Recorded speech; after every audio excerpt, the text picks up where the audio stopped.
Greetings from LA, my dear friends. This is Daisuke, and I very much hope that this video finds you well and in very good spirits wherever you are in the world. And today, if you don't mind, I would very much like to continue on with our journeys, our discussions, our discoveries, and our explorations with respect to the recent releases made by the Criterion Collection during this year of 2024.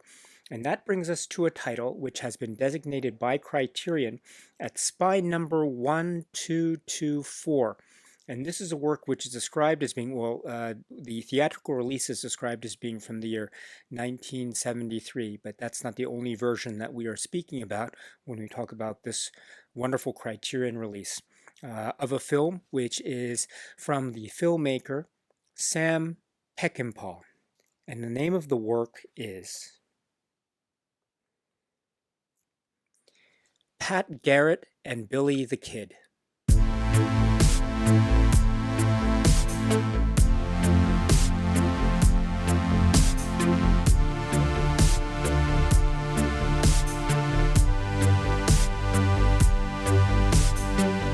This film, this glorious elegy of a film, this bombastic treat, this wonderful ride, this very methodically paced, deeply enriching Western drama is from the filmmaker, the bold filmmaker par excellence, who is none other than Sam Peckinpah, based upon the screenplay by Rudolf Wurlitzer. And among its really kind of iconic cast, we have people like Harry Dean Stanton and Richard Bright and Chill Wills and Richard Jekyll and Slim Pickens, Katy Dorado and Jason Robards and Bob Dylan. And as Pat Garrett, we have James Coburn, and as Billy the Kid, we have Chris Christopherson. In this work, the Sam Peckinpah directed film, which is described as being, the theatrical release is described as being from the year 1973. It is Pat Garrett and Billy the Kid.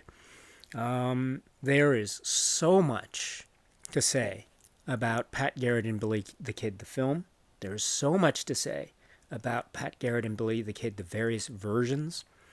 There's so much to say about the availability of 3 versions of this film in one Criterion Collection release package, which, to cut to the chase, is glorious. This Criterion release is absolutely glorious, and for reasons which I'll try to explain to the best of my ability over the course of this video discussion. But there's so much to say about this work.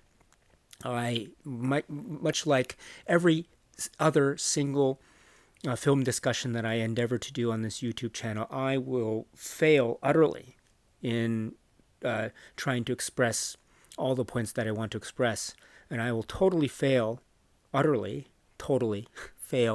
in my ability to grasp all the nuances of this great work, and also of Sam Peckinpah's genius. Indeed, everyone behind the camera and in front of the camera. I will miss so many of the comments that I would like to make.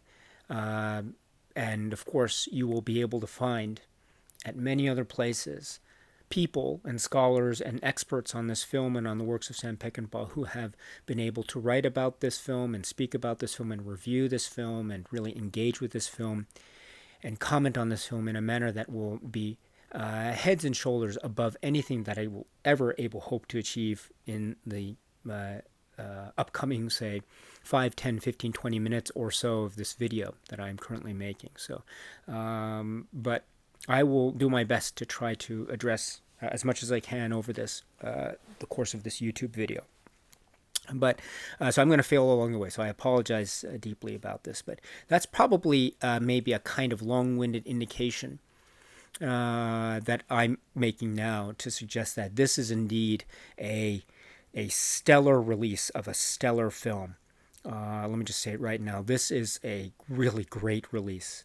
This is the 4K UHD Blu-ray combo edition release. It's in a digipack. There are many discs, many versions, and we'll talk about the way in which it's being presented, and we'll talk about some of the contours of the physical media packaging as well as the supplements that are included. We'll talk about that a little bit later in this video discussion, but let's first talk about the film, or the story structure of this, or the plot or story structure of this. And I'll, of course, try to avoid talking about specific plot points or plot spoilers, because I want to do my utmost to preserve the surprises and joys and delights and thrills and chills that await anyone who seeks to watch Pat Garrett and Billy the Kid for the first time. So I will not rob you of such wonderful experience of watching this film for the first time. But let's speak about the plot or story structure in those very general terms. But before I do, let me just say from the outset that Sam Peckinpah films for me have always been also a kind of they were also in a way a kind of gateway entry point into a world of cinema. I might have cited on this channel before my father's who is no longer alive right now, so I only have memories to associate my time with my father, and indeed my father's love of cinema. But those memories now that I very much cherish include among them his love of Westerns. And among his love of Westerns, and he loved so many Western films, he loved The Wild Bunch. He absolutely loved The Wild Bunch, which is another film which is directed by Sam Peckinpah. It's a Western film directed by Sam Peckinpah, and which has been fairly accessible over the course of many, many years. Even back in the days when letterboxed home media releases were a really new and fresh and exciting thing. The Wild Bunch was sort of on the forefront of those early types of home media releases, and it just they've been continuing to be readily available. And so I was able to watch The Wild Bunch fairly early on in my life, which was a huge eye-opening experience. Incredibly shocking, incredibly kind of a guttural, and really it really flings you back and forth in this sort of enriching and quite shocking way that I think really opened my eyes to Sam Peckinpah and sort of this bridge between sort of auteur independent cinema, sort of the uneasy mix between the Hollywood cinema impulse and then also the auteur independent spirit that may or may not have been able to exist in the 1960s, 1970s, but that found in a kind of maverick spirit voice in the works of Sam Peckinpah, and The Wild Bunch is certainly up there. So it sort of opened my eyes to that kind of discussion, or that kind of cinematic viewpoint. And so Sam Peckinpah's works have always held a kind of I've held them in sort of a special regard whenever I've been able to find them over the years. And then a little bit later, after I first discovered The Wild Bunch, I was able to watch Pat Garrett and Billy the Kid, or at least the version that was readily available to me at the time. I never saw this in the theater, but I saw what I now realize was the theatrical version. And I'd seen it, and I must admit that I was somewhat, again, I think due in large part to my basic inability to grasp at fundamental points of any film that I watch, and also maybe my naivete at the relatively speaking young age that I first saw the film Pat Garrett and Billy Kid, the theatrical version anyway. But among those and maybe other reasons, I was not able to fully grasp it as much as I felt like I could fully get into an earlier work by Peckinpah, like say The Wild Bunch. But then, fast forward several years later in my life, where you get to become more the access to say other versions or other information about Pat Garrett and Billy the Kid became steadily more accessible. And the idea of, say, this version that had been released might not have been the version that reflected, say, the initial plans by Peckinpah and company, Wurlitzer, Peckinpah and company, and even perhaps between those two poles, there might have been different viewpoints, even among the editors and director and writer, etc. So that news began to sort of grow and grow and grow over the years for me. And my not being, say, a Pat Garrett Billy the Kid expert, or not being a Sam Peckinpah expert, I didn't have a full grasp of the nuances of what could be, say, potential differences in, say, other alternative existing versions that might be floating in the ether out there, but maybe weren't readily accessible or available at the time. And so, but that sort of maybe myth of the film began to grow in my head. Because again, my love for the works that I was able to watch of Sam Peckinpah, in particular, specifically in his filmography, by which time I had already been able to catch up with, really cemented his importance in my own cinema journey. Again, traced all the way back to my deep associations, memory associations with my father and his love of Western cinema.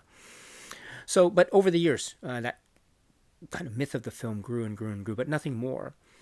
And then slowly but surely more information came out. Now that this Criterion release has been made, again, a few months ago, this seems to be a kind of definitive release of this film, or the versions of this film.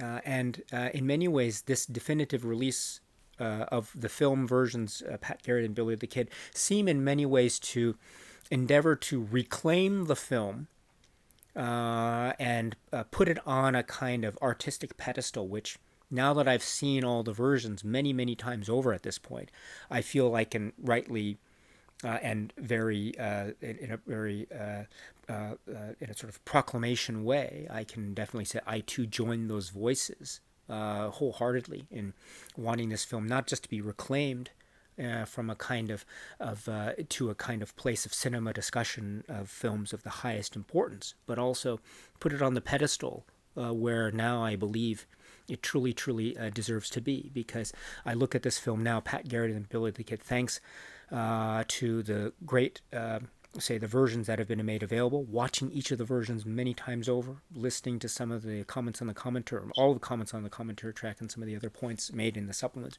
And I can say that this is now, for me, a kind of definitive Sam Peckinpah Western film experience. I mean, this is really something else. And it made me open my eyes to what the strengths of each of the versions, even the theatrical version, which, now that I'm thinking about it, I might have given the theatrical version kind of short shrift, or not given it enough credit where it's due. I mean, it has so many strengths to it as well, which I find quite shining. Doesn't diminish from the strengths of the other versions as well, which also the other versions that strengths here are really plentiful. But the point that I really want to bring home is, for me, therefore, this Criterion release of Pat Garrett and Billy the Kid really drives home for me the point that I think Pat Garrett and Billy the Kid, the version, what is the version of the story? Is it the final preview version that seems to comport to Sam Peckinpah's vision, or is it the theatrical version which seems to have a certain way of pacing about it, or is it the 50th anniversary version which in an ex post facto manner seems to be trying also to adhere to maybe certain other maybe points of a kind of a vision of Peckinpah and Wurlitzer and company, who knows, but doing it in a way that still has certain distinctions with the other two versions. What becomes the definitive experience of this film? And the answer that I would give is I wouldn't necessarily, for me personally, pin it on one single version or the other, but rather, to me, it's like a kind of collective aggregate experience. Like I experienced I experienced the work Pat Garrett and Billy the Kid through the watching each of the various versions. So for me, it seems like the ultimate version seems to exist in that netherworld that exists between and among each of the versions, which is why the availability of these versions in the Criterion Collection release, which is what we have here, is standout stuff. It is really, really standout stuff. I wouldn't say that this type of, I mean, maybe Maybe not for everyone. Maybe for other people, the approach to Pat Garrett and Billy the Kid might be such that one might prefer one version or the other, and if you feel that way, that's perfectly fine. And also, this discussion of what version is more preferable than the other, it certainly is a very palatable and very kind of reasonable discussion to have with, say, other films and the like. So I don't want to take away anything of that type of the value of that type of discussion, which I think is ultimately very valuable. But again, for me personally, and again for this film, I think that it seems like it's a kind of collective reaction that I have to all the versions that are made available that really helps me to let me soak in the greatness and the grandness and the elegiac beauty and grace and tragedy that is the story of Pat Garrett and Billy the Kid for the entire sort of vista before my very eyes. And that, again, my eyes become open upon watching all these versions being made available to me. So I just want to say, in that way, this is a glorious Criterion release. It reminds me a little bit of it's a DVD release of work by Orson Welles, which is called Mr. Arkadin. And as some of you might know, the Criterion Collection has a great DVD release, which has a number of versions of Mr. Arkadin. And so it kind of has that kind of effect. For me, one version of Mr. Arkadin doesn't necessarily get priority over another. It's almost like watching them all seems to let me soak in a kind of amorphous collective version of Mr. Arkadin in my head. A similar type of thing existed with, it's not a Criterion release, but there is a great, there's the great British label, which is called Arrow Video.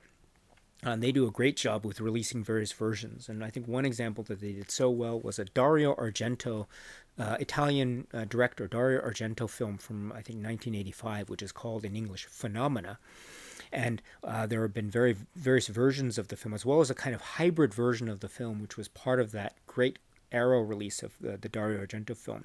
And I think for me, too, for that experience of that film, it was like watching various versions of the same story enabled me to kind of soak in the whole plot and feeling and ambience. The versions are very distinct and different in their own right, of course, but it seems like that further enabled me to explore that world even more, looking at the film as a collective or the versions as a collective. And so that type of exploration, I think, is very exciting, really, really exciting. It might not necessarily be applicable to all films across the board, everything that I've ever seen in my life, but it certainly, whenever I feel that way subjectively, it's kind of, I know it when I see it. And so the sort of borrow a phrase from, I think it's well, anyway, well, I don't want to get too much off track, but the point is that whenever it comes up in my own cinema journey experience, fireworks fly. And so, as a kind of bloated way of entering into a discussion of the plot or story structure of this film, I would say that fireworks are certainly a flutter for me with this release. I think this is a standout release from Criterion. It's on the level of Mr. Arkadin, Complete Mr. Arkadin. It's on the level of, it's very, very standout. It has certain maybe drawbacks and certain criticisms that I'll try to make during the course of this video. Which I think are worthy of discussion. But let me just say right now that this is a real standout release of a very beautiful and poetic and incredibly engaging work from Sam Peckinpah. So this is Pat Garrett and Billy the Kid. If I can try now, and again, I apologize for my ever unchanging, bloated way of speaking. But if I could now try to speak about the plot or story structure of this work. This is the story of Pat Garrett and Billy the Kid, as the title says. Pat Garrett portrayed by James Coburn, and Billy the Kid portrayed by Chris Christopherson. And we see, depending on the version that we watch, we see through a series of, say, connections and maybe link-ups and breakups, we understand that over the course of this drama and Western, Pat Garrett and Billy the Kid were once friends and were once simpatico, and they so much so that they could sit down and have a drink with each other. But it's also understood that um, Billy the Kid, William Bonney, is on one side of the law, and Pat Garrett, uh, um, who becomes a person of the law, an enforcer of the law, is on the other side of the law. And so it becomes Pat Garrett's mission, which is further accumulated by various, say, dealings that we see Pat Garrett, James Colburn's Pat Garrett, associating himself with in terms of government, in terms of, say, private landowners, in terms of what Billy the Kid and his gang seem to be doing, and their criminal activity that's spanning across the land here, and various forces that seem to be plotting or seeking the downfall of Billy the Kid, and perhaps using or seeking to use Pat Garrett as a kind of pawn in that plot. But as we also see through James Colburn's performance as Pat Garrett, we also see Pat Garrett as he is a very maybe a contemplative person. He is a kind of hunter, hunting his prey, but he also might seem somewhat reluctant in that activity of hunting. He also might be seeking some kind of unspoken road of justice that, in a maybe quote unquote old fashioned end quote, and perhaps that phrase is inappropriate, but in a kind of old school Western mythology ethos that is certainly part of the backdrop and indeed the foreground of Sam Peckinpah's masterpiece here. Uh, Pat Garrett seems also to be acting in a kind of maybe realm of reluctance and maybe lack of full clarity in terms of the mission at hand. But and also perhaps doing it as maybe some remnant of personal responsibility or some kind of spiritual connection, maybe with his prey, who again was someone that he was friendly with and he could have a drink with. That being Chris Christopherson's Billy the Kid. And so already this has the makings of a real contemplative drive that has within its territorial bounds this mode of a kind of dying age, a kind of elegiac poetry and beauty. There's a maybe in the way in which the expectation in this cold new world, this cold new frontier, the expectation is that the law in the hands of uh,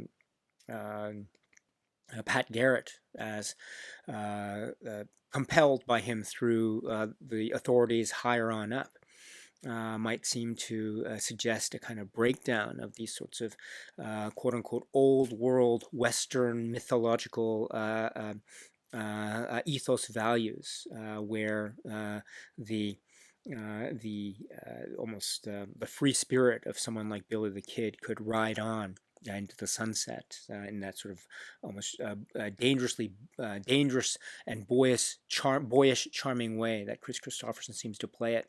But we also know that Chris Christopherson's Billy the Kid has a very dangerous, cold edge to him.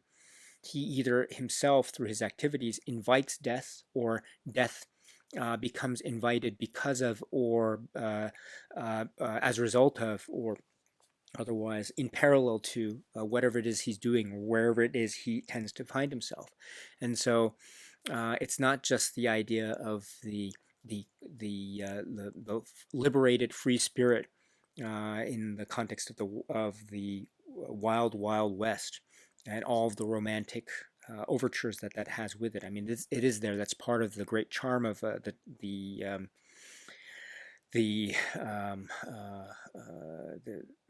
the world that is Pat Garrett and Billy the Kid. It's there, but it's not just that. It's also the dying decay of this. It's also the expectation of law and order, and also justice, and also an acknowledgement of the kind of death and destruction that also is in Billy the Kid's wake and his gang's wake, and indeed also by extension, one can say it's in Pat Garrett's wake as well. And when we have these two forces, a kind of the dangerous criminal with almost a boyish, childish streak to him. That is Billy the Kid on the one hand, and sort of the reluctant hunter in the form of Pat Garrett on the other. When those worlds collide, and indeed they must, because that's the title, Pat Garrett and Billy the Kid, and it's not just the title; it's also history. Knowing what happens to these figures in history, which is also part of the background and nuance of this film, Pat Garrett and Billy the Kid, which is why this is also, let's say, a elegiac, graceful, and brilliant tour de force of a film. It is also interweaving history and also expectations of history, but doing it with that wonderful Wurlitzer Peckinpah flourish. We know that the collision course is indeed at hand, and if and when it occurs, and all the stuff that happens along the way, we are there with both hunter and hunted, with both lawman and criminal. We are there with both Pat Garrett and Billy the Kid every step of the way, whether they are together in the brief moments or separate in sort of the predominant majority of the film's running time. They seem to have a kind of collision course, which also seems to have associated with it almost a spiritual connection, as well as a type of unspoken, maybe brotherly bond, and also maybe a sense of a tinge of rivalry, and also this idea of the bonds that perhaps have no possibility except to be ultimately broken, because that's what the expectation is in a film, in this sort of Western elegy. And also, that's what the expectation is, because that's what history tells us. And so we might not necessarily want it. And that's where the irony and the romance and the charm and the tugs at the heart, which have this great, poignant, tragic feel to them. That's where I think we as viewers, or I as a viewer, fall every single time I watch a particular version of this film. So it is a film about Pat Garrett and his endeavors of hunting down Billy the Kid. And it's Billy the Kid and his efforts to essentially evade Pat Garrett and his forces, and all the little stops along the way. And indeed, there are so many brilliant stops along the way. Another way to look at Pat Garrett and Billy the Kid in that context would be these have little mini stories within them. I mean, it is essentially a kind of chase film. It's a film about one person in hot pursuit of another. Uh, uh, but it's also a film where each character in their journeys encounters a little story within a story. And that, I think, adds to the sense of, say, or enables, say, various players and familiar faces of say, Western films, and indeed other films, not just from, say, American Westerns, but also from sort of different modes of cinema and different areas of cinema. We have so many kind of we have so many familiar faces that appear, and that also adds to the sense of this film maybe being like a bridge in terms of the old world and the westerns of the old world, and then entering into this new, cold, unknown frontier that is the new world, the elegy, part of this. And so that's also the brilliant way in which Pat Garrett and Billy Kid seems to be positioning itself, although quite arguably it's probably on the more elegy end of the meter than, say, than maybe it's probably more elegiac than anything else. But it's great to see these familiar faces. For instance, one of the highlights for me, I mean, it's to see like people like Jack Elam or Slim Pickens or Cuddy Dorado or Richard Jekyll, Chill Wills. I mean, you see these, or Richard Bright, and you see these people, or Harry Dean Stanton and others. You see these people, and you recognize them from these great films, Western films, maybe other films. The sort. So it's wonderful to see that wonderful, say, connection to a kind of cinematic past on the one hand. That's not it. That's not all too, because it's not just connections to cinema. It's also connections to literature and history, and also music too. Because I haven't yet mentioned the appearance of another really key character. That's Alias. is portrayed by Bob Dylan. And not only do we have the performance of Bob Dylan in this film, we also have the music of Bob Dylan in this film. And so it's a really fascinating way in which this film is now positioning itself in the kind of cornerstone of a sort of pop cultural historical moment with the appearance of Bob Dylan and the voice and sound and music of Bob Dylan. And also the way that his character is maneuvering himself throughout the various, say, hunter and hunted politics of the film. He's almost an observer of history. And that also is very much apropos of a kind of a storyteller, which is the perfect mode in many ways of Bob Dylan and his songs that speak to a kind of generation and speak to a moment of cultural significance in history, but also they speak as a types of stories and storytelling and myth making. And that is, again, among other things, the great genius of including Bob Dylan in his performance. He's wonderful. There are moments where he's wonderfully passive, and then suddenly there's these bursts of momentary types of activity, which is so great. It's that perfect blend of the passive observer that also has a hand in many of the chaotic elements that are part of the Pat Garrett Billy the Kid love-hate relationship. It's great. It's great. And then Bob Dylan's appearance is not just his performance; it's also the music.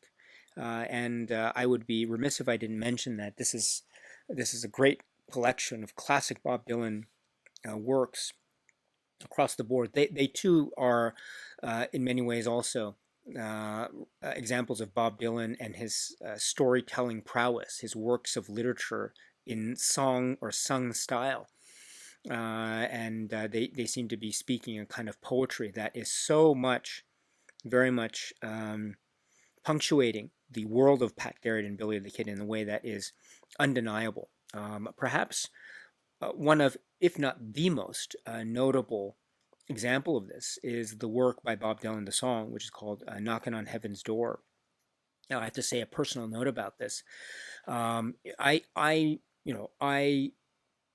knew of, or I know of, Bob Dylan's music, and I knew of Bob Dylan's music before I really got into, say, Pat Garrett and Billy the Kid, and I knew of Knocking on Heaven's Door before Pat Garrett and Billy the Kid.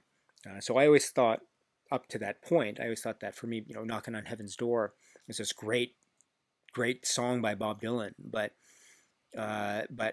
it was not until I saw Pat Garrett and Billy the Kid as further enhanced and compounded by my experience of watching the Criterion release, many years after the fact. But it was not until I first saw Pat Garrett and Billy the Kid, and I saw how Knocking on Heaven's Door was used in this film in a number of ways that's very striking, that it really drove home to me the point about how it's transcendent. It really is. It's transcendent. I mean, I think it has a poignancy and power that is undeniable, really, really undeniable, and therefore, in many ways, Pat Garrett and Billy the Kid is almost like groundbreaking, much like Sam Peckinpah's earlier film, The Wild Bunch, is itself in its own way quite groundbreaking in certain regards. This is a film that's so groundbreaking in many other regards. It's like it's the perfect example of the Western that is the encapsulation of a story about the dying age, the elegy, which is itself a beautiful subgenre of the Western. It came out a lot in the late 1960s, early 1970s. Brilliantly done. It itself is its own subgenre, done par excellence in a work like Pat Garrett and Billy the Kid. It's also, in many ways, a kind of transcendental experience about, it's a film that is very much loaded with the concepts of contemplation of death. And it's done this really a hard-edged and quite poetically beautiful way. It really is. I mean, there are some scenes that are out of this world, absolutely out of this world. But in any event, yes, I have to control myself because my excitement for Pat Garrett and Billy the Kid especially in the context of the Criterion Collection release, is just kind of through the roof, way above the clouds, into the stars, out into the stratosphere and beyond. It's just quite infinite and endless. And I'm it kind of shatters me, and it also very much makes me want to watch it again. I mean, I felt this way so much about each of the versions. When I finished watching one version, I immediately wanted to go and watch another version and just re-experience the feeling again, but from a slightly different angle. Uh, and I don't want to get into too many details of what makes each version different, but there are some stark differences. Even in, say, how some versions start the film with their opening credits or pre-credit sequences or something that, almost depending on the version you have, can go in a kind of linear way, which is very effective, and then also can go in a quite non-linear way, which is also very, very effective indeed. And then there are certain lines of dialogue that exist in one version that don't exist in another version, that in their own way they succeed quite well, in whatever version that you watch. My point being is that the allure of this film for me now is one that I just kind of was just watching it over and over again so many times, such that I think my initial plans to talk about this film on this YouTube channel back in I was planning on talking about this back in, I think, August or so.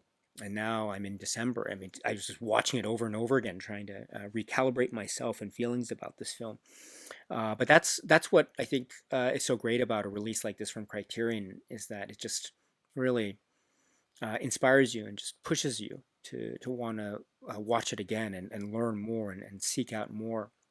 And that's certainly the case for me with this release. I just also, let me just say too, maybe I didn't say it enough, but to sort of round out this first part of the discussion, that James Coburn is uh, he's dynamite. He's dynamite. He is a, can I say it? He's a fistful of dynamite, and he is a, yeah, his reluctant. Shall I say? I mean, he's a hero, anti-hero. He is someone who is very manipulative, but also very much. He's kind of reticent. He's maybe a bit uh, hesitant, and he's unsure about a lot of things. And that that maybe sense of lack of emotional stability, for lack of a better phrase, maybe not emotional stability, but that lack of maybe firm grounding that he seems to be on, I think has a lot of power to it. And James Coburn carries the day with such, and he does the feeling of not being sure with a great deal of panache and style. He's very suave while also being, and very aggressive, and sometimes portraying Pat Garrett as being quite overly aggressive and very frightening, and also very commanding, as well as being very hesitant and contemplative. So there's a kind of mix and mixture of tones that is, I think, deeply embedded in the Coburn performance, that makes the Coburn performance of Pat Garrett so brilliant, because it allows for room for a type of amorphous morality, while being this sort of stylish hero slash anti-hero. It's great, and it's a great counterbalance to Chris Christopherson. And Chris Christopherson, I think, among other things, can be cited as having, as I say, has this boyish charm. It's almost like, and I mean this, I mean this 100%. And it works so well, I think, with Chris Christopherson here, because he brings with it almost a kind of um, uh, this sort of boyish, playful quality, to the point where it's like, how the heck did I land a lead role in a Sam Peckinpah film kind of vibe to it? I mean, it works perfectly. It works so perfectly, because he's there in the moment, and also he's he's also very playful and very wistful. And he is also a character that is prone to bursts of violence, as a kind of hero or anti-hero slash hero mode. And he does engage in a lot of bursts of violence. I mean, this is also a very violent film. But there's also the sense of, say, his youth, relatively speaking, to, say, some of the other players in the film, the kind of cross-generational, say, connection or divide, and also sort of the old-fashioned world versus the new world. And where does Billy the Kid, in the form of Chris Christopherson's performance, where does he go in terms of straddling the balance between the two worlds? Or maybe he doesn't have a place in either, who knows? But there is this almost wonderful childlike out of placeness that I think serves the film so well, that it's carried through in his performance of Billy the Kid. I think it's carried on so wonderfully that this is a great pairing of the age, I think. Pat Garrett and Billy the Kid. This is a really great release, so please check it out if you can. One of the best Sam Peckinpah films, and now to my mind, it is a contender in my own personal subjective view of Sam Peckinpah works. It is a contender there for being perhaps my favorite Sam Peckinpah directed film. But whatever that is for me, at the end of the day, I will always cherish this film, and I will always keep the Criterion release here very close to me because, as I say, this is a great release of a great film, or various versions of a great film. And that in itself is a source of great treasure. So this is the work directed by Sam Peckinpah, which is Pat Garrett and Billy the Kid. The Criterion Collection has released this film, Pat Garrett and Billy the Kid, and various versions of the film on this 4K UHD plus Blu-ray combo edition. So there are 4 discs. There are 2 4K UHD discs, and then there are 2 Blu-ray discs. So I'll try to explain what it is we have with regard to the discs themselves. So please note that I have one of the 4K discs in the player right now. It's a great moving montage of images and then music. That is the Blu-ray or the 4K UHD Blu-ray menu. Indeed, that's the similar type of menu that you'll see across the disc. So it's really wonderful. Just for purposes of the YouTube copyright rules, I don't want to offend the YouTube copyright gods, so I've just very gently blocked it out in terms of this video discussion that I had. So my apologies if it's sort of offensive to the eye, but I hope you can understand. But anyway, what I have here is I have the 4K disc of what is the 50th anniversary release, and just let me just point out about what the insert of Pat Garrett and Billy the Kid Criterion Collection has to say about the 50th anniversary release. Here we go, and I quote, "Supervised and approved by editor and author Paul Sador and Pat Garrett and Billy the Kid co-editor and colorist Roger Spottiswoode, this new 4K master was created from the 35mm original camera negative and a 35mm color reversal intermediate. The original monaural soundtrack was remastered from the 2-inch DME magnetic track. This cut represents a continuation of work begun by Sador for the special edition released on DVD by Warner Brothers in 2005. That version restored most of the scenes removed from the film's theatrical release and featured additional tightening by Spottiswoode and fellow Pat Garrett and Billy the Kid editor Robert L. Wolfe, both frequent collaborators of Peckinpah's. The 50th anniversary release corrects the earlier version's color grading and sound mix and includes, quote, further changes we felt were necessary in order to come closer to what Peckinpah himself wanted, according to Sador and Spottiswoode. Those include the reinstatement of, quote, the scene in the script called Tuckerman's Hotel, and a few lines of additional dialogue in other scenes. The only scene the anniversary release does not retain from the 2005 version is the, quote, prostitutes montage, quote, which followed Garrett forcing Ruthie Lee to reveal where the kid is. Quote, this montage, which Spottiswoode and Katie Haber, Peckinpah's personal assistant, believed the director would have eventually removed had his work on the film continued, can be seen in the final preview cut. End quote. So there is a lot of information that's had here with regard to the notes about the master for the 50th anniversary release. So anyway, that's what I have in terms of the 4K disc behind me right now. So let me just say that this is also quite glorious. It's really, really glorious. It looks and sounds like, I mean, as I say, I've seen this film somewhat over the years, but it's never looked and sounded better than it does here. I mean, it's pristine. It's beautiful. And so I am totally pleased with this 50th anniversary release in terms of the look and sound of it. And also, please note there's some really nice example of descriptive detail as to what some of the differences are. I mean, this kind of detail liner notes is really quite valuable. So that's my first take on one of the versions of the film, that being the 50th anniversary release, its presentation.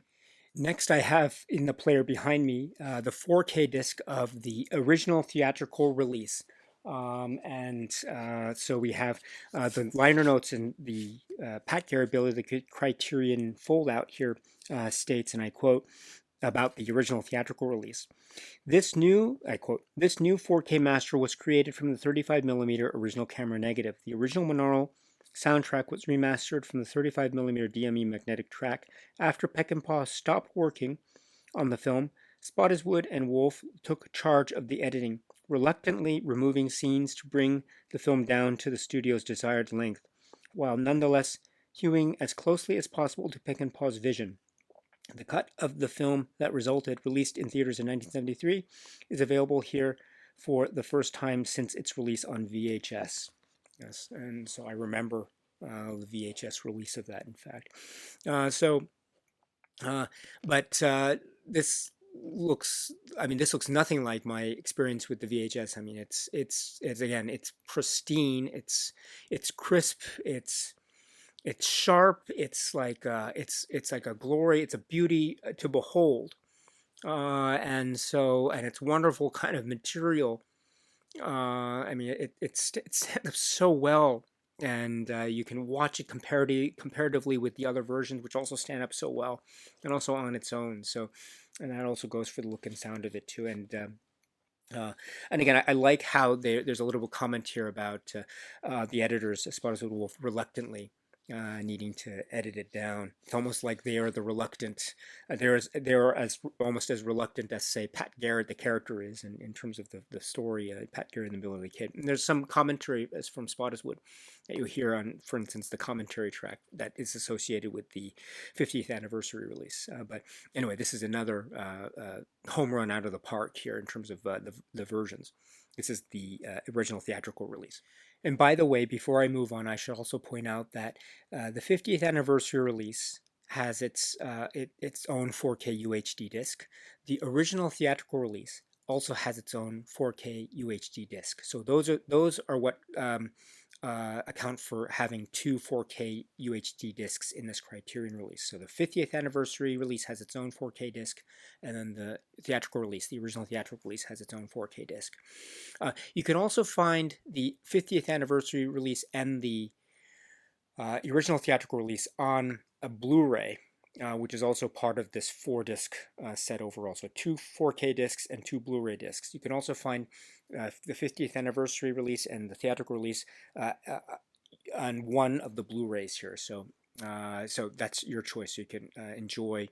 It might be easier to go back and forth if you want to go do a comparative analysis of it. You can watch the 50th anniversary on the Blu-ray disc, and then when you finish, you can immediately go to the theatrical release without having to change discs. So I mean, that's a consideration, I suppose. But anyways, that's one 4K disc, another 4K disc, and one of the Blu-rays. Now the fourth and final disc, which is the remaining Blu-ray disc, is what I have in the player right now, and this Blu-ray disc is covering the final preview cut and also supplements. We'll talk about the supplements a little bit later, but I do want to say about the final preview cut. Again, you won't find the final preview cut on a 4K disc as part of this package, but you will find it on a Blu-ray, which is what I have here.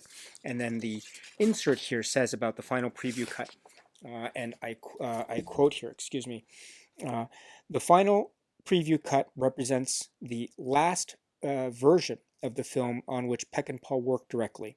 This new 2K master was created from a 35mm print from the collection of the Academy Film Archive. The original monaural soundtrack was remastered from the 35mm magnetic track. 2 preview cuts of Pat Garrett and Billy the Kid were shown within days of each other in May 1973, and the final preview cut, released here for the first time, represents the second of those. Both preview versions were works in progress with scenes missing and color grading and sound mixing incomplete. But the second one includes material missing from the first and an endnote authored and initialed by Peckinpah. Quote, following the second preview, MGM, for commercial reasons, demanded that the film be shortened considerably, end quote, according to Sador and Spotted Wood. Peckinpah refused to cooperate on or participate in any further editing, though, contrary to rumor, he was never fired, never barred from the lot or the cutting rooms, and never prevented from continuing to work on the film had he chosen to, end quote. Unrestored and minimally color corrected, this presentation is intended to convey the feeling of watching the raw, rough edge, and unfinished film.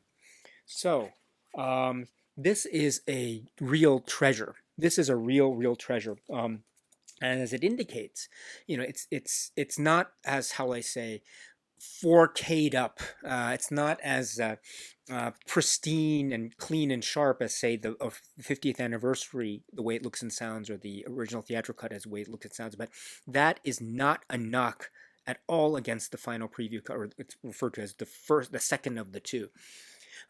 This is great. This is great. This is like an eye-opening, wonderful delight. There are certain ways in which, and it's alluded to in these great notes, there are certain ways in which it has feelings that could be said to be very much in line with what we end up seeing in the 50th anniversary release, although there are some differences between the two of those versions. So it's really nice. And so it becomes a kind of interesting journey as to what one might consider to be, quote unquote, the more definitively Peckinpah version of those two versions. I mean, it's actually, I think, kind of an interesting debate and discussion in and of itself. But the fact that it's being made available in this way is really quite wonderful. And there is a kind of raw feeling in terms of the way it looks and sounds. But again, I don't think it certainly didn't affect my watching of the film, the final preview version. I mean, it doesn't make it any less standouty. It is on the same level as the other versions. It is, of course, by nature of it being a preview version, therefore maybe it's done in this way. But I think that is very much, again, becoming, and it's consistent with the whole philosophy and spirit of what the preview cut is, and how it is meant to operate in sort of the whole context of the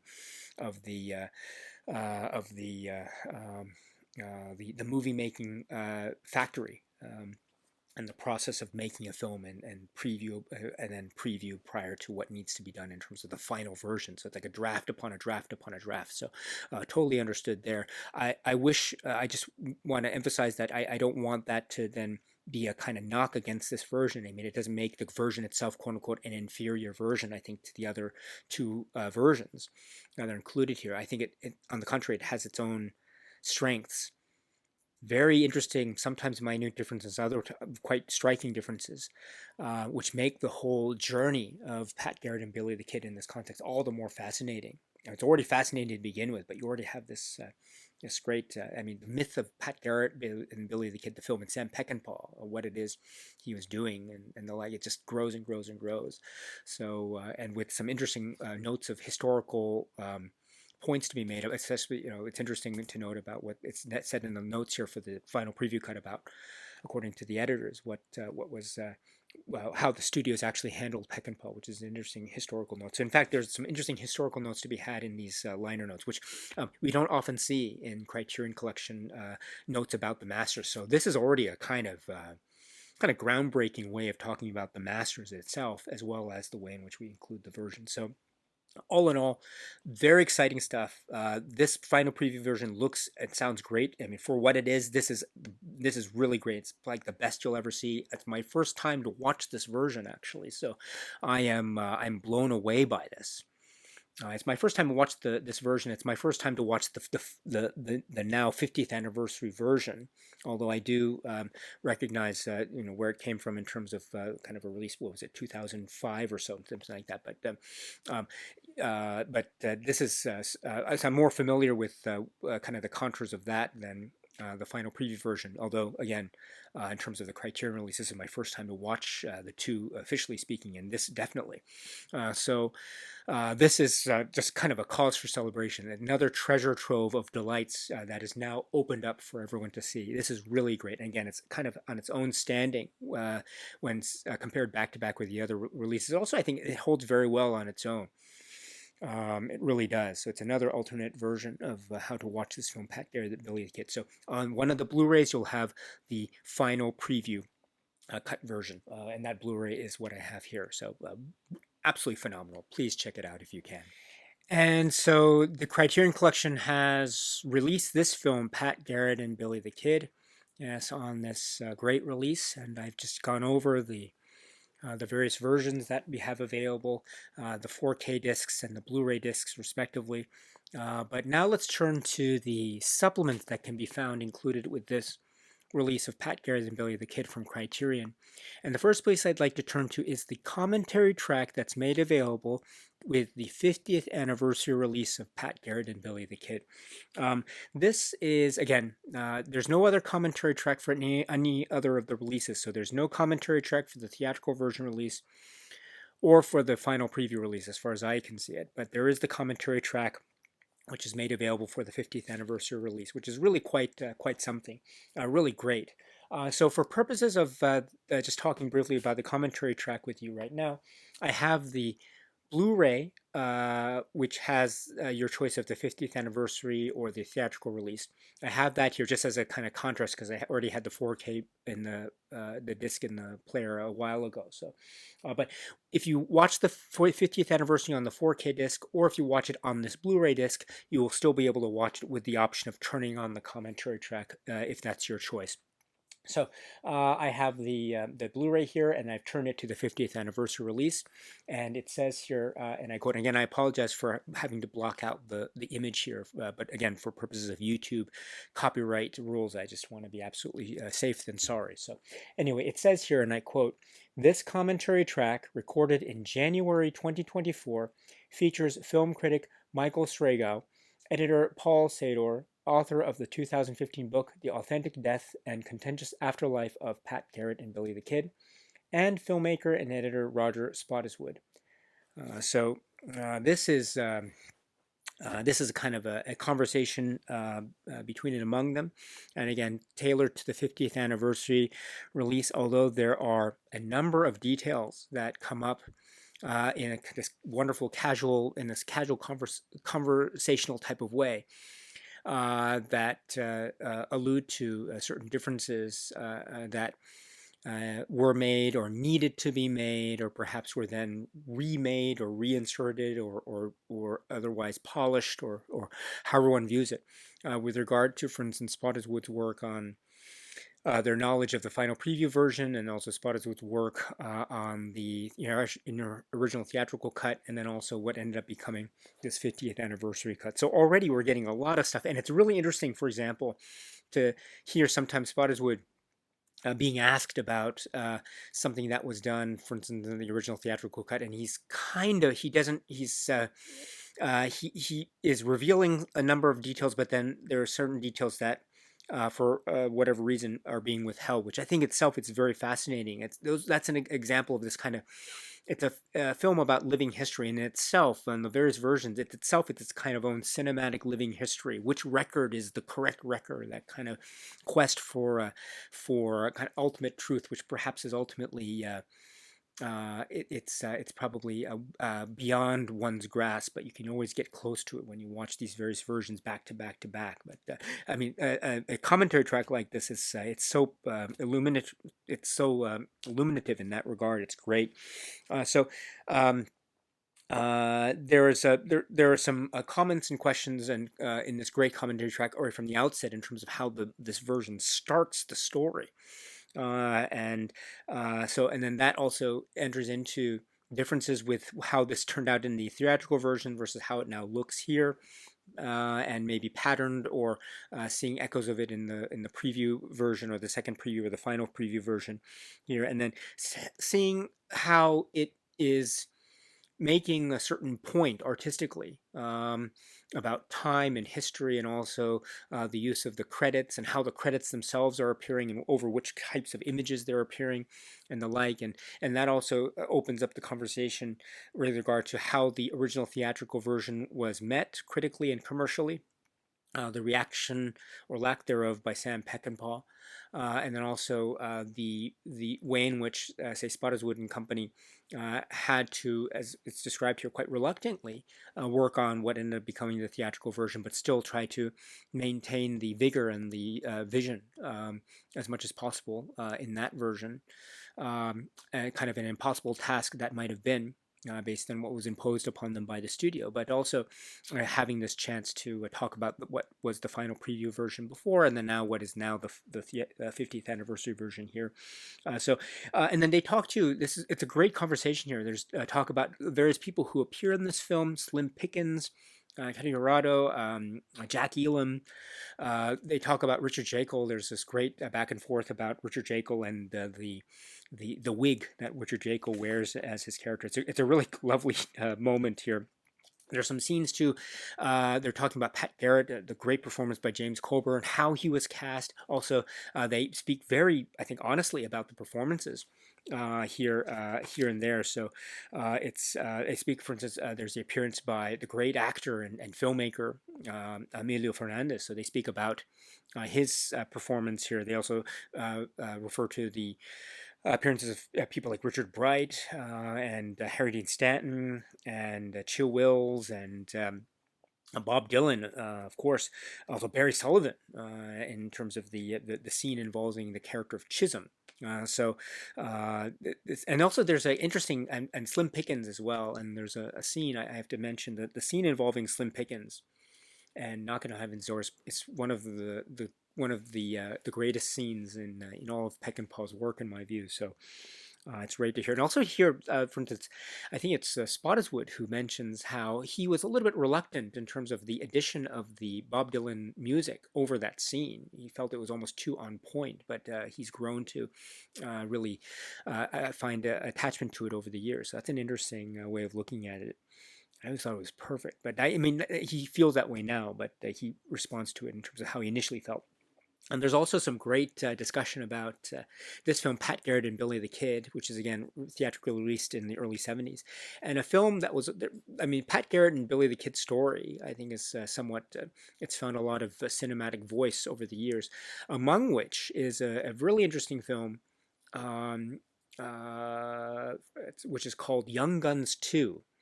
And so I remember watching Young Guns and Young Guns 2 growing up. Not in the theater, because I was a bit too young to go to those films in the theater, but I watched them on video, VHS. And so it's great to hear them talking about Young Guns 2 and sort of how that film treats history versus how Pat Garrett and Billy the Kid treats history. And the like. So I like that reference there. And two, there's some great discussion about in the context of Pat Garrett. They talk about how the performance is so stellar, and there are some scenes that were excised or then put back in. For instance, involving Ida Garrett, which is an interesting motion of the film, and that's how there's a kind of neat visual parallel in terms of that scene early on in the film and what happens in the climax of the film, and how there's a way in which Pat Garrett approaches the house or approaches the building. It's great. And then there's some. There was some talk about the potential casting. What if it wasn't James Coburn? Who could it have been? What were some ideas of Sam Peckinpah? And so this goes into a discussion about how he ended up getting the role. According to them, it had a lot to do with the screening of the film, the Sergio Leone film, in which James Coburn was appeared in, which is called, one of the titles is called Duck You Sucker, or A Fistful of Dynamite, or among other titles. So they also speak too about certain. I mean, it's not an all-inclusive version, the 50th anniversary version. There are moments that are actually excised. One of which I think is referred to in the liner notes of the Criterion Collection, the foldout. But also, there's some pieces of dialogue that are not included here in the 50th anniversary version that are present elsewhere. And it's almost like the scene works well with those dialogue bits in it, and it also works well without those dialogue bits in it. So it's a kind of it's a beautiful thing. How there isn't one definitive version in a manner of speaking. I mean, perhaps to some, I think there might be a case for that, but there's a way in which each version has its own strengths, and that comes out in this conversation so well. There's also a great moment. It's kind of laugh out loud moment in this commentary track. I'll be as vague as possible. There's in terms of an interaction between with Sam Peckinpah.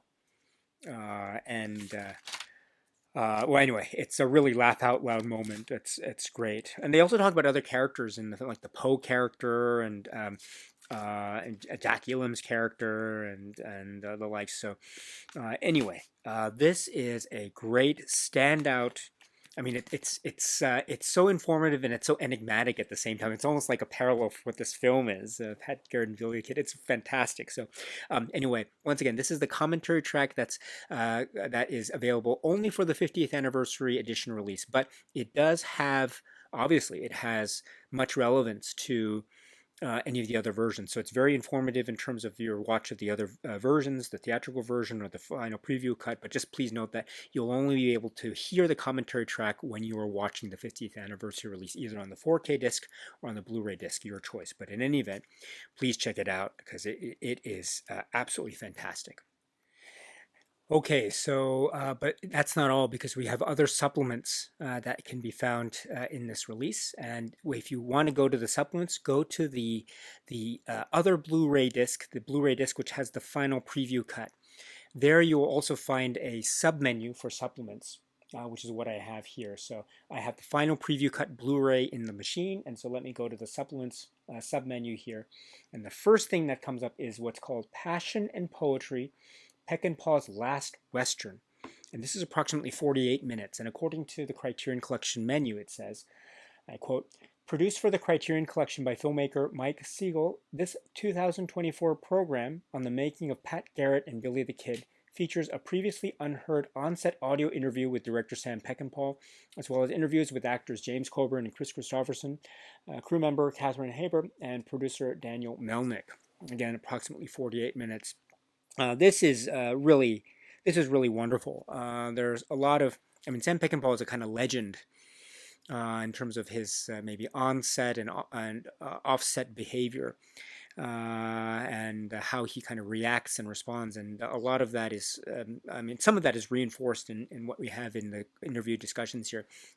There was a way in which he was somewhat bombastic with a lot of the actors in order, at the end of the day, to try to inspire a kind of performance out of them. Kind of intense working process that Sam Peckinpah seemed to be engaged in. So it's sort of the stuff of a kind of legend, if you will, in a manner of speaking. I mean, Sam Peckinpah is himself his own legend. Flaws and weaknesses abound, and at the same time, this sort of maverick filmmaker galore. So, and that I think is reflected in a lot of the anecdotes that we have shared here in this great documentary. Among which is, for instance, apparently there was a great closeness between Chris Christopherson and Sam Peckinpah. They had a kind of bond, which is really quite fascinating.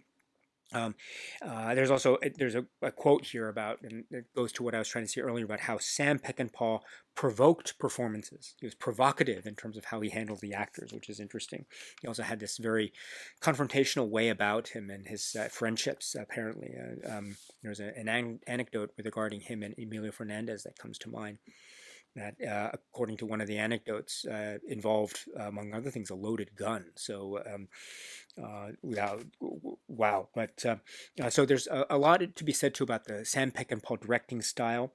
I mean, there's a mentioning about how this is a film that has a lot of violence in it. But I think the argument is made quite successfully that it's a film that's not glorifying the violence, but in fact it feels it's using violence to give a sense of a kind of anti-violent philosophy or philosophy against violence, sort of the tragic drawstrings of violence, or the end results of that. You feel every death in this film. You really do. the poignancy and the tragedy and the loss, even the sort of quote unquote minor characters, even the quote unquote seemingly two-dimensional villain characters. I mean, there is a sense of the weight of their loss, which is amazing, absolutely amazing, and so poignant. And then too, there's mentioning again Bob Dylan's performance as a kind of pin in the almost a cultural zeitgeist in a manner of speaking, and then also how Bob Dylan came to be. There's a bit of a tussle apparently between the notion of kind of a quote unquote traditional theatrical score. And there are balloons here again. Macintosh AI abound, it seems, but in any event. No balloons to be had apparently between the original planned composer and then Bob Dylan apparently, but Bob Dylan's songs won the day according to the various anecdotes here. So, but that's again part of the great tableau that's part of this. So, this is, I think, overall really informative and wonderful supplement, a great supplement to what we have in the commentary already, but a lot of learning points here as well, and some information about sort of release history and the like, but it's worth checking out if you can. Again, it's approximately 48 minutes, so that's the first supplement. Next is Dylan in Durango, and this is approximately 15 minutes, and it says, and I quote, "In this interview conducted by the Criterion Collection in 2023, author and Bob Dylan biographer Clinton Halen discusses Dylan's involvement with Pat Garrett and Billy the Kid and the origins of its now classic soundtrack." So, I am a fan of Bob Dylan's work. I wouldn't call myself a Bob Dylan expert. So a lot of this, some of the stuff that came up in this interview, I kind of knew, but I didn't know in the detail. And then there's other things that I didn't know at all. So that's sort of my two-pronged way to endorse this wonderful interview. It's a really great interview. And there's a kind of way in which the Bob Dylan music and the folk song traditions and the storytelling traditions and also the Rudy Wurlitzer screenplay and writing seems to kind of go hand in hand or hand in glove quite succinctly and quite perfectly with what Dylan ended up producing and creating for the tableau of the musical tableau for Pat Garrett and Billy the Kid as kind of mythical appearance. There was some discussion about what could have been in terms of fielding the original theatrical score and the sort of the clash in terms of what was the initial almost frisson regarding the potential of Bob Dylan working, but then Bob Dylan won out with Peckinpah in the end of the day. And also there's some discussion about the recording, the band members that were involved in the recording of the soundtrack and the amount of time that was there. And also the kind of anecdote about how Knocking on Heaven's Door was almost like a kind of not a it wasn't an afterthought per se, but it was almost like it needed to be written. It was almost forced to be written because of the needs of the drama of the story at the time. So that's an interesting little anecdote in and of itself. But this is overall another great interview. Again, Bob Dylan is a kind of driving force, one of the driving forces of this film. So to have this is great. So this is Dylan in Durango, approximately 15 minutes. Then we have Champlin on film, James Coburn. And it says, in this interview produced for the Z Channel in 1988, film critic and writer Charles Champlin talks to actor James Coburn, who reminisces about playing Pat Garrett, the extraordinarily difficult production of Pat Garrett and Billy the Kid, and his enduring fondness for director Sam Peckinpah. And there's a note when you play it, there's a note about how this was taken from a VHS recording or something. So perhaps the quote-unquote, the picture quality, the audio quality might not be to sort of the standards of a 4K release or something like that. But it's not just, I mean, it's completely fine. It's very fine. Not a problem at all. That's no knock against the inclusion of this. It's great to have this. It's a lovely interview. I mean, it's James Coburn being interviewed by the poolside on a sunny day. It's lovely. It's great. And it's from the late 80s, so it's some time has passed since the initial release of Pat Garrett and Billy the Kid, but James Coburn there's no end to his professing his admiration for the film Pat Garrett and Billy the Kid, his admiration for working with Sam Peckinpah. You could tell there's a sort of a wonderful reflective respect that he has for the director, and also for the script, the Wurlitzer script. He talks about how it being one of the best scripts that he'd ever come across, There's some scenes they talk about it a little bit. There's a particular scene with Pat Garrett on the riverside, and he sees someone or someone's going down the river. It's a really fascinating scene. There's also talk about the production itself, how it's mentioned here about some of the shots, maybe they were out of focus and some of them weren't usable. And so they don't go into too much detail about that, but it's a sort of an emblematic anecdote that's used in this interview to be suggestive. And I think it's not without merit, about how it was a kind of a maybe tumultuous, what is the phrase here? Extraordinarily difficult, as said by the Criterion Collection here. But that also is acknowledged to, I think, a very healthy degree by James Colburn here.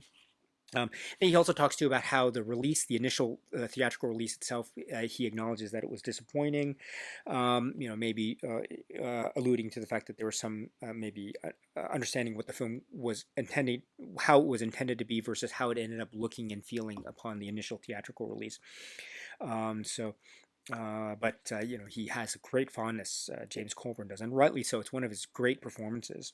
And he mentions Sam Peckinpah in the same breath as someone like, say, Akira Kurosawa, for instance. He really holds Peckinpah in high regard. This is a great interview. It's approximately 27 minutes, so please check it out if you can. It's great, absolutely great. And then we have the trailer, and then we have TV spots, and I think there are 3 TV spots here. So you can check it out. Let me go back. I don't want to play those. Let's go back here. So again, I don't want to play them for again for YouTube copyright purposes. But in any event, we have the trailer and we have a number of TV spots that conclude and round out the collection of supplements for this release. So I think overall, the supplements plus the commentary track, it's a really good basis for, it's a kind of jumping off point of this great release. I think if I had to say one thing about it, there are not, it doesn't happen all the time, but there are some there are some supplements that have a kind of side-by-side comparative analysis of what the differences are between the versions, and I think something like that would have been really great for Pat Garrett and Billy the Kid. I think one of the great examples of this is there's a supplement that's similar to that that accompanies the Jean Renoir film Rules of the Game. There's also a supplement like that that's one of the best out there. I mentioned it earlier for an Arrow video release of a Dario Argento film called Phenomena, that kind of breaking down the differences. It's actually one of the most compelling supplements I've ever seen in my life. So if something like that had been made for this Criterion release, I think it would have been just like, you could have had this as contender for one of the greatest Criterion releases of all time, really, immediately. But it would have been really great. The fact that it's not there, you kind of, it invites you as a viewer to try to put the puzzle pieces together yourself, which is not impossible, right? You can do that, definitely. But it would have been great to have that. It's maybe a very minor criticism from my end. So, but it's I said maybe I wouldn't have. I could still consider this being one of the greatest Criterion Collection releases. Still, I mean, it's really that great. So again, minor criticism aside, this is one of the best. So the supplements together with this Criterion release, Pat Garrett and Billy the Kid. And now to round out our discussion of this great release of a great film, Pat Garrett and Billy the Kid from the Criterion Collection, let's just talk about the other contours of the physical media release, the packaging and the cover art design and so forth. This is a great, I mean, the Digipack packaging, which is another way to talk about this being a kind of a hard cardboard casing on the outside with a shell on the inside, which is also lined with sort of a hard cardboard or hard paper base with inside these type of jewel casing disc compartments, which hold 2 discs on both sides, on the left side and the right side. The dark red maroon colored discs here for the 4K, and then the light brownish ones are for the Blu-rays. I'll be perfectly honest, I should have checked this before I opened the case. I forget. I tend to inadvertently swap the discs, and so I don't know which came first. I don't know if the 4Ks were on the right hand side or the left hand side when I first opened the package. To be perfectly honest, I apologize, but in any event, I just have them lined up like here. There's no rule, I think, for how you align the discs within the actual compartment itself. But that is the inner shell, as it were, with its own little cover art. Pat Garrett on one side and Billy the Kid on the other. Very apropos, and it goes very nicely like so in this outer shell, like this. The insert would go inside here as well, and I'll talk about the insert momentarily. But I like the Digipack casing. The dimensions are slightly larger than the quote-unquote standard jewel case or the plastic casing. As a kind of an example, I have just on the table here a case for Farewell My Concubine, which is encased in the standard plastic casing. So as you can see, there's already a kind of size dimensional difference in terms of height and width.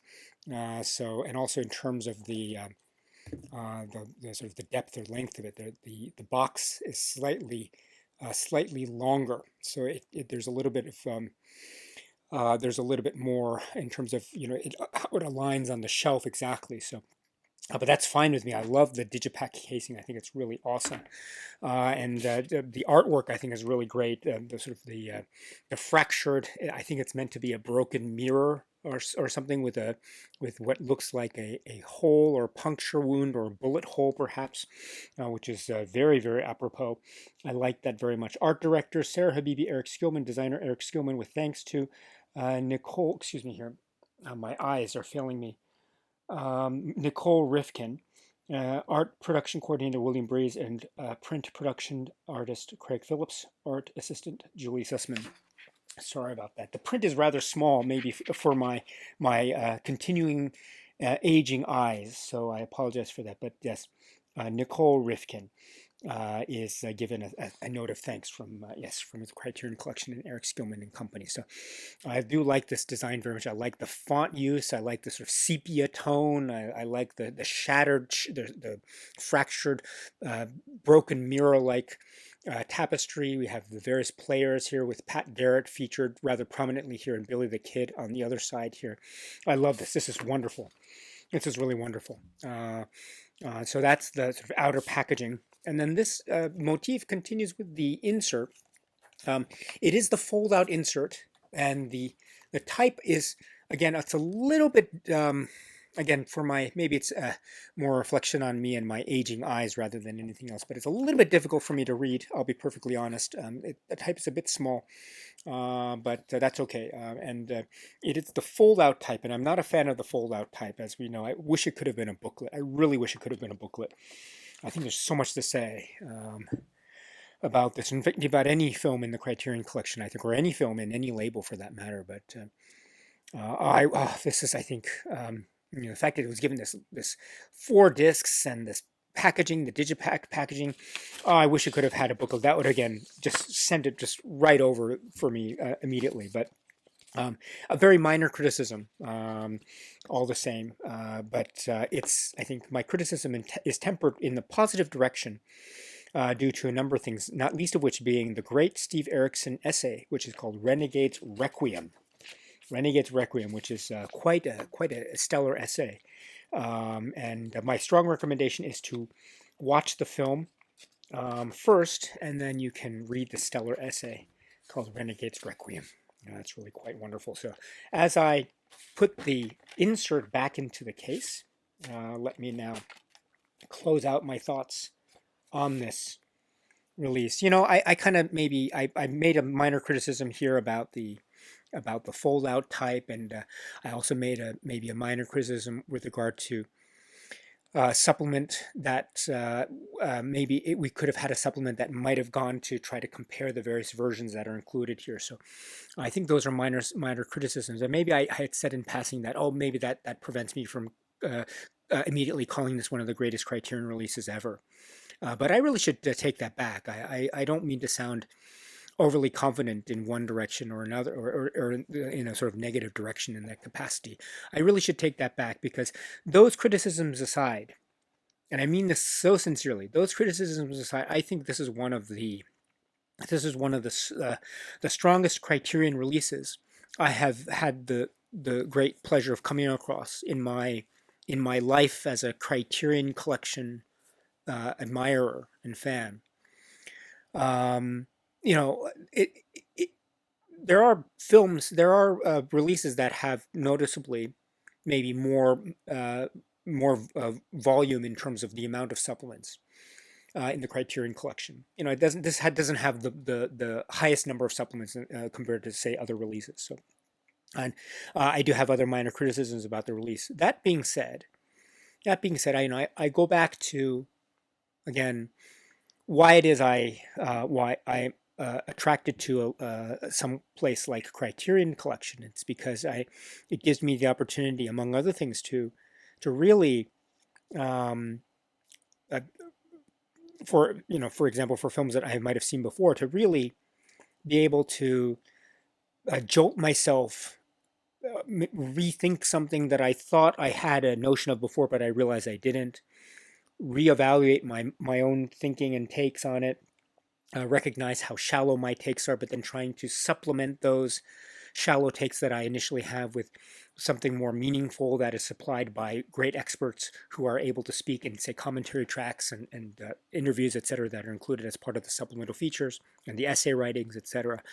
And I can honestly say that I've had that experience so many times with many a Criterion release. In fact, more often than not. But the I think my kind of gut reaction upon experiencing this release has been, I think, signaling to me that this is, again, despite my admittedly minor criticisms of the release, this is still up there for me as potentially being not just one of the great releases of 2024, but also potentially one of the great releases from Criterion in its modern history ever. And I don't mean to sound hyperbolic or anything like that. I really mean this. And I think it's because of the fact that, among other things, I am able to recognize that the availability of many versions of this film, Pat Garrett and Billy the Kid, is almost in a way a perfect encapsulation of experiencing of a film like this. It's much like the shards of a broken mirror. Each of these broken mirror pieces are part of the same mirror, fractured and all. And you kind of take a step back and you realize that they're all part of the same broken mirror. And there's a kind of beauty, almost a sort of crystal-like imperfect beauty because of the imperfection that makes it stand out in this great way. And so in many ways, Pat Garrett and Billy the Kid, with its tumultuous history, with its various versions that have come out of maybe a very difficult artistic and creative process, in terms of various clashes between studio and filmmakers, etc. Maybe that makes this a trouble production. What did Criterion call it? An extraordinarily difficult production, or something of a similar import. But to then be able to take all that baggage and still step back and with the availability of all these versions, look at it as like a beautiful broken mirror. That makes it all the more beautiful. And in this wonderfully paradoxical way. And it's enigmas, I think, open up even more because you realize what could have been, what might have been, and that and what even makes it like the icing on top of the cake is that which might have been actually is, because we have those versions available for us to watch ad infinitum. So we're getting, I think, the best of both worlds here. I think we're getting a sense of the imperfection, but we're also getting the sense that the sense of imperfection makes this film even more perfect and almost in a sort of an inscrutable way, which is, I think, the perfect chef's kiss type of approach to cinema. It's just that's wonderful. It's just out of one's grasp type of beauty, in a kind of wonderful, sublime, slightly tinged with sadness type of, I don't know, mono no aware type of way. So I think there is a true beauty, a sublime beauty in how this is being presented, not least of which due to the fact that the materials are being presented in a pristine fashion. And we have, I think, very great supplements and a commentary track to support what we have here, which is truly a delight, a great platform for maybe for some the first time viewing of this film, Pat Garrett and Billy the Kid. Maybe for others, a reevaluation of this film, and maybe for others, a reclamation of this film as a truly as a true masterpiece of one of the great artists of the 20th century, Sam Peckinpah. So your pick, your choice, depending on where you are. Incidentally, I should say, for anyone who's watching this film for the first time, if you are thinking about what version to go to, I really, it's hard to say. I mean, you might want to go with like I don't know, the order in which things were presented to the public. So that might give you a sense of going with the original theatrical release, then maybe the 50th anniversary, and then maybe the final preview.